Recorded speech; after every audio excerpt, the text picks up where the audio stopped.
El olor a desinfectante del Hospital General de Ciudad Juárez me golpeó primero. Las luces blancas rebotaban en el suelo de linóleo, haciendo que cada rincón se sintiera cortante, sin piedad. Tomé la mano de Esteban con tanta fuerza que me dolían los nudillos, sintiendo el temblor en sus dedos que reflejaba el mío. Soy Amalia Rivas Malí para los que me conocen de cerca. Tengo 60 años. Soy práctica y terca cuando se trata de cuidar a los míos. Siempre he creído que el amor no se mide con palabras, sino con los riesgos que tomas y el esfuerzo que pones por aquellos que amas. La voz del doctor cortó el zumbido de los monitores y los pasos lejanos. Etapa 3. Carcinoma ovárico. Mi estómago dio un vuelco. Esas palabras no eran solo médicas, eran una sentencia. Sentí que la habitación se ladeaba. Las luces fluorescentes nadando sobre mí. Continuó tasas de supervivencia, tratamientos agresivos, costos que podrían arruinar a cualquiera. Escuché los números, pero no los asimilé del todo. Mi mente ya corría a 1000 por hora. Los ojos de Esteban estaban abiertos, brillando de miedo que intentaba ocultar. Lo superaremos, susurré, apretando su mano. Y lo creí, porque ¿qué otra opción teníamos?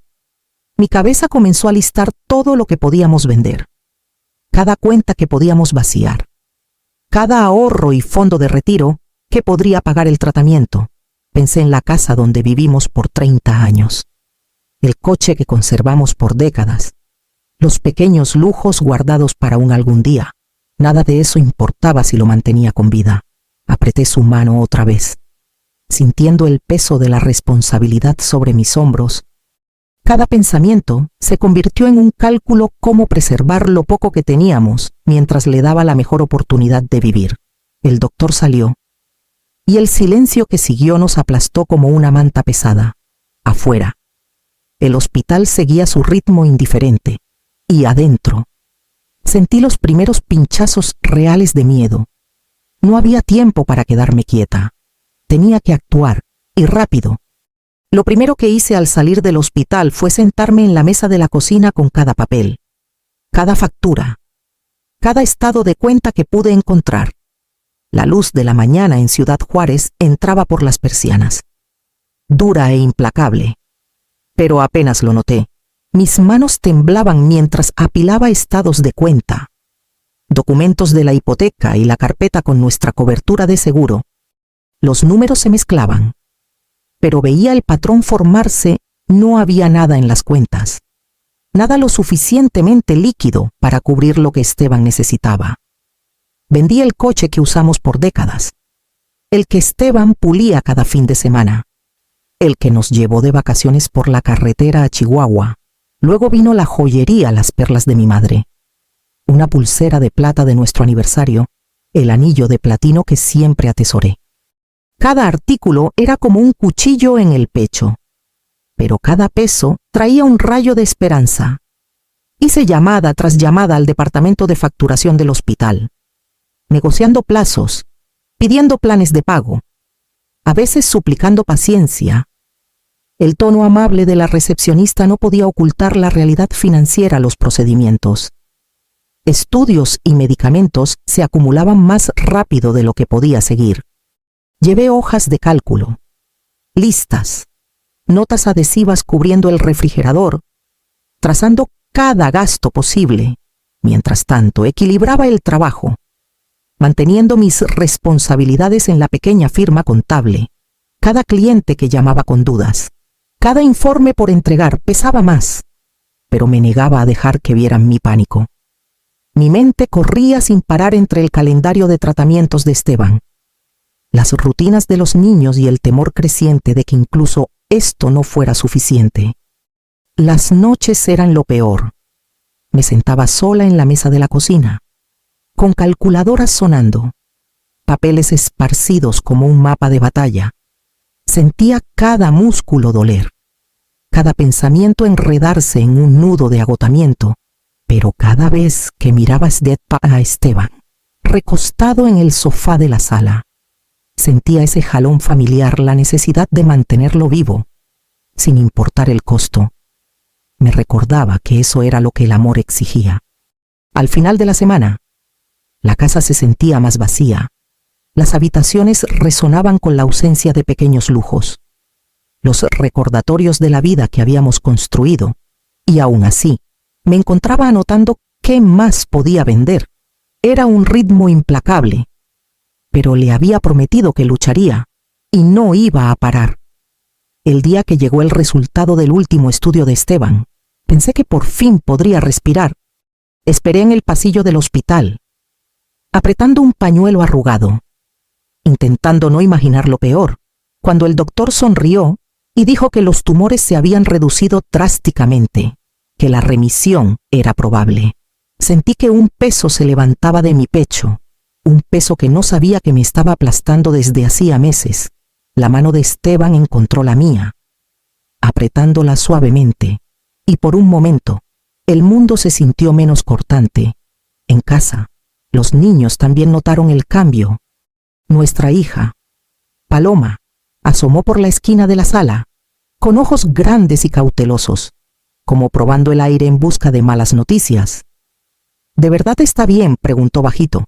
Nuestro hijo, Mateo, asintió antes de permitirse una sonrisa, pero había precaución en su mirada, un recordatorio silencioso de que la esperanza aún era frágil.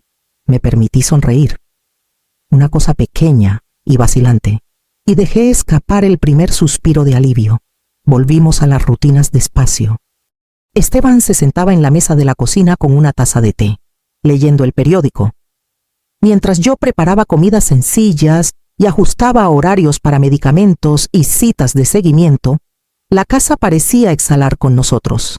Tomé nota de cada pequeña mejora, la risa de Esteban regresando, las prácticas de violín de Paloma, los entrenamientos de fútbol de Mateo. La normalidad, aunque delicada, empezaba a echar raíces, pero bajo la superficie. La tensión seguía como una sombra. Las irritaciones de Esteban surgían por cosas pequeñas, como organizaba las facturas, el orden de los estantes de la despensa, una llamada tarde de un contratista. Descartaba preguntas sobre finanzas, dejándome preguntándome en silencio cuánto entendía o le importaba el costo de su supervivencia. La inquietud me carcomía, un recordatorio sutil de que la recuperación era solo una parte de un rompecabezas más grande y frágil. Aún en medio del alivio, la vigilancia nunca se desvanecía. Cociné, limpié, programé cada cita, observando, esperando. La supervivencia era un regalo, pero no traía garantías. Y mientras me metía en la cama esa noche, con el cansancio envolviéndome, me aferré a un solo pensamiento: nos habían dado esperanza, y por ahora. Eso era suficiente para seguir adelante. No escuché a Esteban llegar esa noche. La casa olía ligeramente a la cena que le había guardado, aún tibia bajo el aluminio. Cuando apareció en la puerta, su expresión era indescifrable, calmada de una manera que me revolvió el estómago. En su mano había un sobre impecable, grueso, con documentos. «Malí», dijo con voz plana, sin esperar un saludo. «Tenemos que hablar». Su tono no tenía calidez, ni rastro del hombre por el que había luchado meses. Me quedé helada mientras se acercaba. Colocando el sobre en la encimera de la cocina, lo tomé, con dedos temblorosos. Papeles de divorcio, custodia total de los niños, solicitudes de manutención, división de cada activo que acumulamos juntos durante décadas. Mi mente se negaba a procesarlo. «Esteban, ¿qué estás?» tartamudeé. No respondió. En cambio, se giró hacia el pasillo donde estaban las habitaciones de Paloma y Mateo. Lo seguí, con el corazón latiendo fuerte, y lo vi recoger sus cosas en silencio: mochilas, chamarras, los pequeños tesoros que dejaron en cajones y estantes. Cada libro, cada dibujo que hicieron para mí, lo empacó con precisión mecánica. El motor del coche rugió en la entrada. Un zumbido frío que cortó la casa como cuchillo. Cargó sus cosas, asegurándolas con cuidado, y luego se volvió hacia mí. «Ya tomé mis decisiones», dijo. «Se acabó. Ellos vienen conmigo». Me aferré a la encimera para no caer, la incredulidad arañándome el pecho. La casa se sentía enorme y vacía, resonando con la ausencia de risas y pasos pequeños. El peso de cada peso gastado, cada noche sin dormir, cada sacrificio hecho, todo se derrumbó en una ola de rabia y dolor. Me hundí en el suelo, el sobre resbalando de mis manos, los papeles cayendo a mi alrededor como crueles recordatorios de lo que pensé que era amor. Intenté hablar, suplicar, entender, pero las palabras se atoraban en mi garganta. El hombre por el que luché, por el que trabajé, por el que esperé, se iba y se llevaba todo lo que más importaba. Cuando el coche finalmente se alejó, con mis hijos dentro, sus caritas pegadas a las ventanas, dejé que las lágrimas vinieran sin control. Rabia, dolor y disbelief se arremolinaban. Dejándome hueca pero furiosa, me quedé en el suelo de la cocina mucho después de que la entrada se silenciara. La realidad de la traición asentándose como piedra en mi pecho. El camión de mudanzas se fue antes del amanecer, llevándose lo que quedaba de mi vida, nuestra casa, antes llena de risas, resonaba vacía en mi memoria mientras cerraba la puerta por última vez. Renté un pequeño departamento de una recámara en la colonia del Valle, con paredes delgadas y pintura desgastada. El aire olía ligeramente a limpiador y alfombra húmeda. Coloqué mis pocas pertenencias, algo de ropa, la vieja cafetera, una silla en una esquina y me dejé caer en la cama, agotada y vacía. Pagar las cuentas se volvió un rompecabezas imposible. Cada sobre pesaba más que el anterior luz. Renta, teléfono, seguro del coche. Hice cuentas una y otra vez, solo para darme cuenta de que no había casi nada con qué trabajar. Mis ahorros se habían ido, mi fondo de retiro agotado, y las tarjetas de crédito que juré no tocar estaban al límite. Las noches eran lo peor. El departamento estaba silencioso, salvo por el zumbido de la calle abajo. El silencio me aplastaba, implacable y acusador. La ausencia de los niños me desgarraba más que nada. Paloma y Mateo estaban con Esteban ahora, adaptándose a la casa que yo construí y decoré para ellos. Bajo la guía del hombre en quien una vez confié ciegamente, los imaginaba despertando por las mañanas, cepillándose los dientes en el baño reluciente, escuchando la voz de Esteban en lugar de la mía. Mi pecho se apretaba al pensar en sus miradas de añoranza hacia mi antigua habitación, y sentía rabia e impotencia a la vez.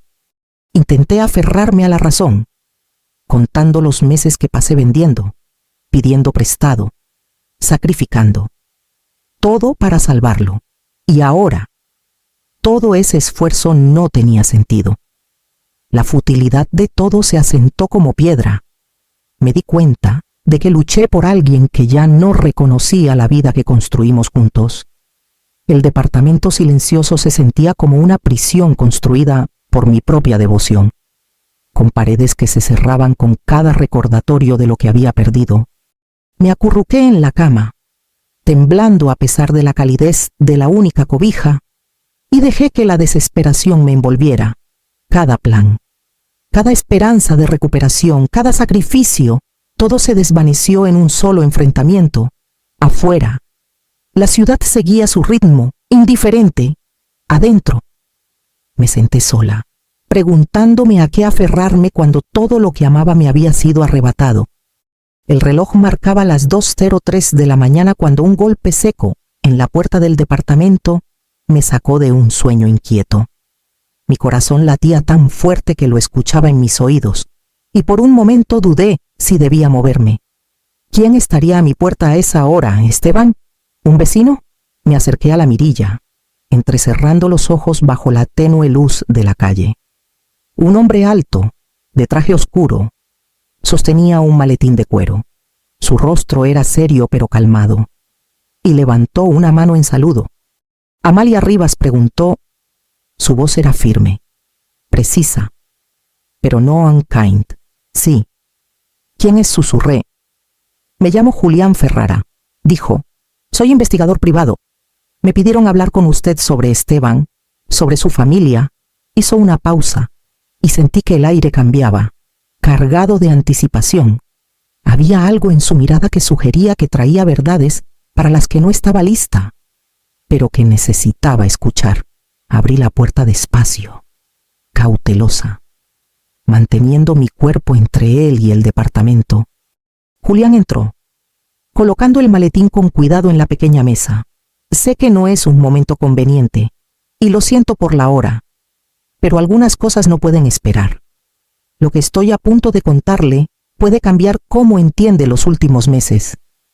Todo lo que pensó que sabía sobre la enfermedad de Esteban y su divorcio. Sentí un destello cauteloso de esperanza, pequeño pero insistente, abriéndose paso entre el cansancio y la desesperación que se habían convertido en mis compañeros constantes.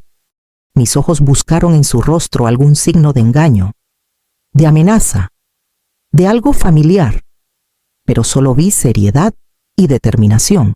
Por primera vez desde que Esteban se fue, sentí la posibilidad de que la verdad no fuera lo que parecía, y que mi sufrimiento podría tener un propósito más allá de la mera supervivencia. Tomé una respiración profunda y temblorosa y señalé hacia la mesa de la cocina. Por favor, siéntese. Mientras Julián se acomodaba frente a mí, con el maletín entre nosotros. Me di cuenta de que lo que viniera después podría cambiarlo todo. Julián abrió el maletín de cuero con cuidado deliberado y sacó un montón de papeles. Carpetas y fotografías. Amalia, dijo en voz baja, lo que tengo aquí explica todo lo que ha pasado en los últimos meses. Comenzó a desplegar evidencia metódicamente, estados de cuenta que rastreaban fondos de nuestras cuentas a holdings en el extranjero. Correos entre Esteban y su abogado discutiendo transferencias de activos y copias de registros médicos que no coincidían con los tratamientos que yo había arreglado. Miré los documentos, la incredulidad apretándome el pecho. Los números en los estados de cuenta eran impresionantes sumas que pensé que fueron para quimioterapia, y cuentas de hospital fueron desviadas a otro lado. Cada joya, el coche que vendí, incluso las monedas raras de la colección de mi padre. Cada sacrificio que hice para mantenerlo vivo había sido desviado. Luego, Julián sacó un conjunto de informes médicos falsificados. Estos, dijo, muestran que muchos de los tratamientos de Esteban fueron exagerados o completamente inventados. Las sesiones de quimioterapia que financiaste eran parcialmente suero, con medicamentos diseñados para imitar efectos secundarios, pero no para combatir el cáncer. Agarré el borde de la mesa, mis dedos temblando. Sentí como si alguien hubiera perforado un agujero en mi pecho. Cada detalle, continuó Julián, fue planeado.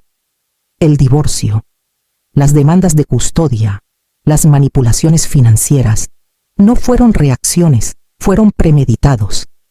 Mi mente corrió, juntando las pistas sutiles que había pasado por alto, la irritabilidad de Esteban por cosas pequeñas del hogar, cómo evitaba conversaciones sobre finanzas, las llamadas inexplicables a altas horas de la noche. Todo tenía un sentido aterrador ahora. Sentí la rabia creciendo, caliente y amarga, entrelazándose con la incredulidad. La traición era más profunda de lo que podía haber imaginado, y había sido orquestada mientras yo luchaba por su supervivencia. La comprensión de que alguien a quien amé, por quien arriesgué todo, podía planear contra mí tan meticulosamente me dejó temblando. Pero bajo el shock, una pequeña chispa de resolución comenzó a brillar. Julián deslizó una carpeta final sobre la mesa, correos entre Esteban y su abogado, discutiendo estrategias de custodia. Escritos meses antes de que aparecieran los papeles de divorcio. Mi pecho se apretó mientras leía cada línea calculada, cada mención de los niños como palanca. Me recosté en la silla, exhalando una respiración larga y temblorosa. La habitación estaba en silencio, salvo por el leve zumbido de la calle abajo. Por primera vez en semanas, La neblina de desesperación se disipó ligeramente, reemplazada por claridad. Ahora entendía la magnitud del engaño. Había sido manipulada, sí, pero también me habían dado la verdad, y con ella, una oportunidad para contraatacar.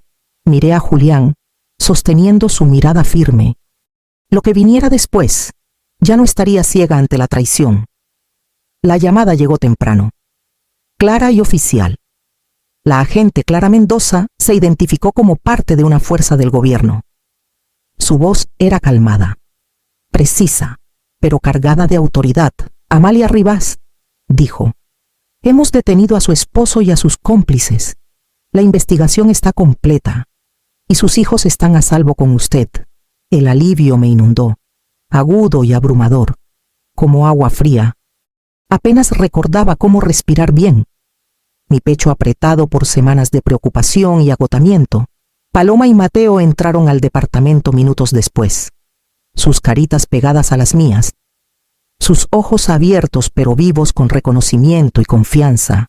Los abracé fuerte, memorizando el tacto de su cabello, su calidez, la forma en que sus manos buscaban las mías instintivamente.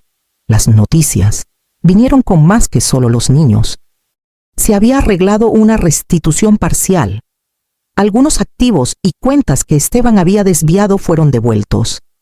El coche que vendí, una parte de los ahorros, incluso algunas joyas. No podía recuperar todo, pero sí lo suficiente para empezar a reconstruir. Cada artículo devuelto era más que dinero. Era un reconocimiento tangible de que la verdad había sido vista, las mentiras expuestas y la justicia ejecutada. Julián tenía razón. El conocimiento era poder. Parada en la sala con Paloma y Mateo aferrados a mis brazos, sentí un optimismo cauteloso que no me había permitido sentir en meses. La traición que me había vaciado ahora enfrentaba consecuencias. Las balanzas comenzaban a equilibrarse, y me di cuenta de que, aunque las cicatrices permanecerían, también lo haría la evidencia de que no había sido derrotada. Me hundí en el sofá, con los niños a mi lado, el peso del agotamiento cediendo lentamente a la claridad. La justicia había llegado, y con ella, un camino hacia adelante. La lucha no había terminado, habría que reconstruir, dar pasos cuidadosos para restaurar la confianza y la estabilidad. Pero por primera vez desde la traición de Esteban, sentí que podría volver a estar de pie. Volver a mi casa se sintió surreal, como si estuviera entrando en un espacio a la vez familiar y completamente nuevo. Las paredes guardaban ecos de risas y recuerdos, pero ahora resonaban con posibilidad. Paloma y Mateo recorrían las habitaciones con curiosidad cautelosa, colocando sus pertenencias en cajones y closets, con sonrisas tentativas iluminando sus rostros. Establecí rutinas con cuidado, desayunos juntos en la mesa gastada de la cocina, tareas y prácticas de música, caminatas por la noche por el barrio que alguna vez exploramos como familia. Poco a poco, el ritmo de la vida diaria nos fue uniendo de nuevo. Cada comida compartida, cada risa, se sentía como reclamar un fragmento de lo que se había perdido. Amigos y vecinos, aquellos que me apoyaron en silencio durante los meses de caos, ofrecieron ayuda práctica y ánimos gentiles. Su presencia me recordaba que no estaba sola y que la comunidad podía ser tan sostenedora como la familia. Reflexioné sobre lo que había soportado, los sacrificios, la traición, la desesperación. Comencé a poner límites, reconociendo mi propia fuerza y agencia. Ya no necesitaba entregarlo todo por amor o lealtad. Había aprendido que la supervivencia requería sabiduría, no devoción ciega. Por primera vez en mucho tiempo, sentí el frágil florecer de la esperanza. La vida podía reconstruirse, pedazo a pedazo, y podía liderarla en mis propios términos, con mis hijos a mi lado y las lecciones del pasado guiando cada paso.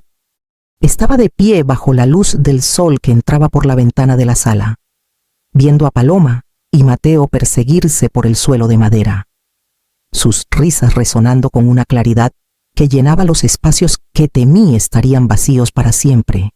En ese momento, me di cuenta de que la familia era más que sangre o un hogar compartido, era la presencia, el amor y la confianza que elegíamos cultivar.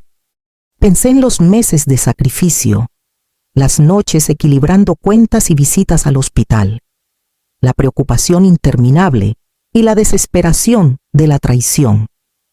Cada recuerdo era una puntada en el tapiz de resiliencia que había tejido a mi alrededor. Aprendí que el amor sin límites podía ser explotado, pero los límites sin amor podían aislar el corazón. Ahora sabía cómo sostener ambos con firmeza. La investigación de Julián, el regreso de los niños, las pequeñas victorias en la reconstrucción de nuestras vidas, eran más que logros externos, eran prueba de mi propia fuerza, una afirmación silenciosa de que podía sobrevivir incluso a la traición más profunda. Abrí mi computadora para empezar a redactar consejos y guías para mujeres que podrían enfrentar pruebas similares. Ayudar a otras a navegar el engaño y reclamar sus vidas se sentía como el paso final en mi propia recuperación. Cerré los ojos por un momento, respirando el aroma del hogar, de la normalidad, de la vida restaurada. Había soportado pérdidas, desamor y manipulación, pero estaba aquí, entera, capaz y ferozmente viva. La fortaleza no estaba en evitar el sufrimiento, sino en levantarse de él y en elegir cada día amar, proteger y reconstruir.